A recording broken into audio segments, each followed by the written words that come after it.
ভারতের উজান থেকে নেমে আসা আকস্মিক ঢল এবং গত কয়েকদিনের বৃষ্টিতে দেশের দক্ষিণ পূর্বাঞ্চলে দেখা দিয়েছে স্মরণকালের ভয়াবহ বন্যা। বন্যা পূর্বাভাস ও সতর্কীকরণ কেন্দ্রের তথ্য বলছে, দেশের উত্তর পূর্বাঞ্চল ও দক্ষিণ অঞ্চলের প্রধান নদীগুলোর পানি বেড়েছে। ফলে মৌলভীবাজার, হবিগঞ্জ, কুমিল্লা, ফেনী, চট্টগ্রাম এলাকা তলিয়ে গেছে পানির নিচে। এসব এলাকার নদ-নদীর পানি বিগত কয়েক বছরের রেকর্ড ছাড়িয়েছে। পানি বিপদসীমা অতিক্রম করায় নিজ বাড়িতে থাকতে পারছেন না স্থানীয়রা।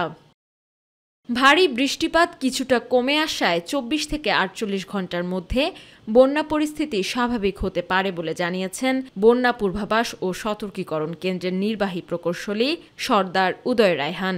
আগামী ২৪ থেকে ৪৮ ঘণ্টায় এই দেশের পূর্বাঞ্চল এবং তৎসংলগ্ন ভারতের ত্রিপুরা রাজ্যে খুব ভারী বৃষ্টিপাতের পূর্বাভাস নেই এবং বৃষ্টিপাতের যে প্রাবল্য ছিল সেটা আগের তুলনায় কমে আসার সম্ভাবনা রয়েছে এবং নদ নদীর পানি ইতিমধ্যেই উজানে ধীরগতিতে কমছে।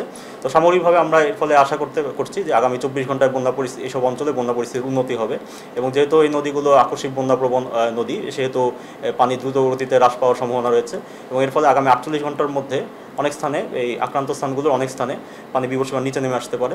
বন্যায় ৫ জেলা সবচেয়ে বেশি ক্ষতিগ্রস্ত হয়েছে জানিয়ে বন্যা পূর্বাভাস কেন্দ্র বলছে, এই অঞ্চলের ৭টি নদীর পানি এখনও বিপদসীমার ওপর অতিক্রম করছে। এছাড়াও রাজধানী ঢাকা কোনো বন্যা ঝুঁকিতে নেই বলেও জানান উদয় রায়হান। ঢাকার আশেপাশের নদীগুলো আমরা জানি, এগুলো সাধারণত একটু ধীরগতিতে বৃদ্ধি পায়, তো এগুলোতে আপাতত এই জন্য আমরা কোনো বন্যা ঝুঁকি দেখছি না। আমেনা হীরা, মাই টিভি, ঢাকা।